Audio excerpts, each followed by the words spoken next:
What's up, YouTube? So I just got some fishing kayaks, another one right there, and they're pretty nice.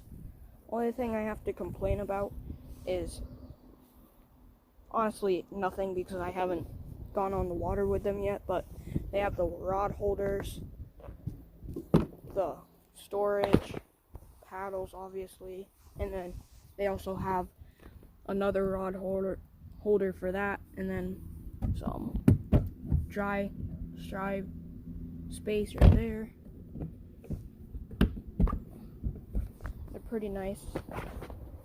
I mean, I can't wait to go out on them, and obviously another one. But besides that, yeah, that's all. Yeah, that's all. Thanks for watching. Bye, guys.